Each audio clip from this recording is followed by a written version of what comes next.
வணக்கம் நண்பர்களே. இன்றைக்கு என்னுடைய சமையல் அறையில் சுவையான சால்னா, எம்டி சால்னா எப்படி செய்கிறதுன்னு செய்து காட்டுறேன். வாங்க பார்க்கலாம். வெங்காயம் நான் இந்த பர்பிள் வெங்காயம் எடுத்துருக்கிறேன். இது ஒரு 250 கிராம் இருக்கும். அதில் ஒரு 50 கிராமை நல்லா பொடியாக நறுக்கி வச்சுட்டு மீதி 200 கிராமை நம்ம அரைச்சி எடுத்துக்க போகிறோம். அது கூட 10 பச்சை மிளகாய், காரம் உங்களுக்கு தகுந்த மாதிரி எடுத்துக்கோங்க. அதே மாதிரி ஒரு கை கொத்தமல்லி, ஒரு கை புதினா, அது கூட 2 தக்காளி. இது ஒரு 175 கிராம் இருக்கும். இதை மட்டும் நம்ம அரைச்சிக்கலாம். இது கூட நீங்கள் இஞ்சி பூண்டு ஒரு டேபிள் ஸ்பூன் அந்த பேஸ்ட் வர அளவுக்கு அந்த மாதிரி இதுக்கு அரைச்சிக்கோங்க. நான் தனியாக பேஸ்ட் வச்சுருக்கிறதுனால நான் அதை பயன்படுத்த போகிறேன்.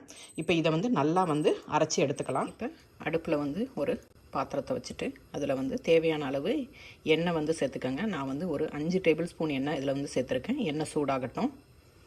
நான் ஆலிவ் ஆயில் தான் எடுத்திருக்கேன். எண்ணெய் சூடானதும் 2 பட்டை, ஒரு 3 ஏலக்காய், 4 கிராம்பு அதை சேர்த்துக்கலாம். அது கூட நம்ம கருவேப்பிலை சேர்த்துக்கலாம். இப்போ நறுக்கி வச்ச வெங்காயத்தை சேர்த்துக்கலாம்.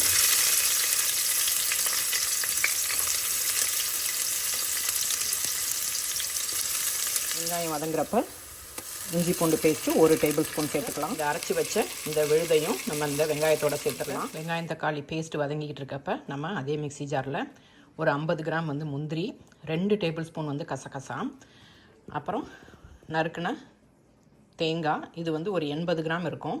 இது எல்லாத்தையும் நம்ம நல்லா அரைச்சி எடுத்துக்கலாம்.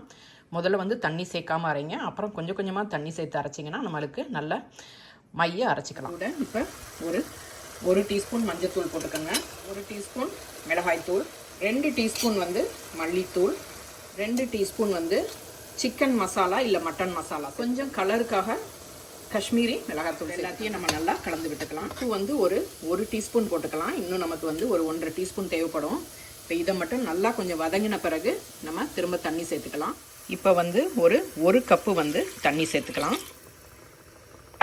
இதில் நம்ம வதக்கிறப்பவே ஒரு டீஸ்பூன் சோம்பு சேர்த்துக்கலாம். நான் அது வீடியோ எடுக்க மறந்துட்டேன்.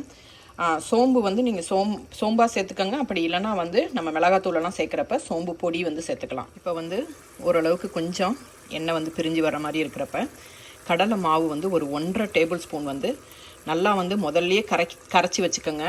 கரைச்சிட்டு அதை சேர்த்துக்கலாம். இன்னொரு கப்பு தண்ணி சேர்த்துருக்கேன். சேர்த்துட்டு இப்போ இது கொஞ்சம் கொதி வரட்டும். அதுக்கு பிறகு நம்ம தேங்காய் சேர்க்கலாம். கடலை மாவு ஊற்றுனதுமே கலக்கி விட்டுருங்க. அப்படி இல்லைன்னா கட்டி விழுந்துடும். இந்த மாதிரி நல்லா நுரைச்சி வர்றப்ப நம்ம தேங்காய், முந்திரி, கசகசா அரைச்சதை சேர்த்துக்கலாம். இப்போ இன்னும் கொஞ்சம் உப்பு சேர்த்துக்கோங்க. உங்களுக்கு தேவையான அளவுக்கு. நான் ஒரு 1.5 டீஸ்பூன் சேர்த்துருக்கேன். மொத்தமாக 2.5 டீஸ்பூன் உப்பு. தண்ணி அதே மாதிரி மொத்தமாக தேங்காய் அரைக்கிறதுலேருந்து எல்லாத்துக்கும் சேர்த்து 5 கப்பு தண்ணி சேர்த்துருக்கேன் நான். இப்போ இதை அடுப்பு தணலை குறைவாக வச்சுட்டு நல்லா நம்ம கொதிக்க விட போகிறோம். ஓகே, நல்லா நுரைச்சி வருது. நீங்கள் அப்பைக்கப்போ கிளறி விடுங்க. சில பேர் பார்த்திங்கன்னா இந்த நுரைச்சி வர்றதை கீழே எடுத்து போட்டுருவாங்க. அது போட்டால் இன்னும் நல்லா டேஸ்ட்டாக இருக்கும் அப்படின்னு சொல்லுவாங்க. பட் அது எனக்கு எவ்வளவு இதுன்னு தெரியல. ஸோ இதை நல்லா நம்ம கலக்கி விட்டுக்கலாம். இதில் நம்ம முந்திரி, தேங்காய், கடலை மாவு இதெல்லாம் இருக்கிறதுனால அடி பிடிக்கும். அதனால் தணலை நல்லா குறைவாக வச்சுக்கோங்க.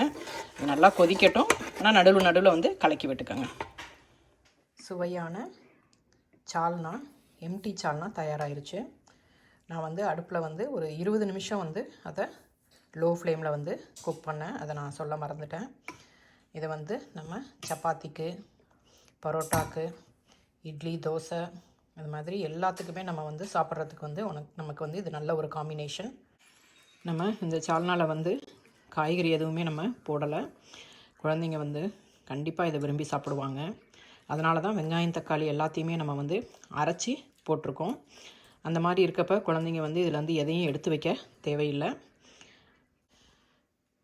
எம்டி சால்னா சப்பாத்தியோட மிக மிக சுவையான எம்டி சால்னா. அது கூட எங்கள் வீட்டில் எப்போதுமே வெங்காய பச்சடி சேர்த்து சாப்பிட்டா ரொம்ப பிடிக்கும். நீங்களும் இது மாதிரி செஞ்சு பாருங்கள்.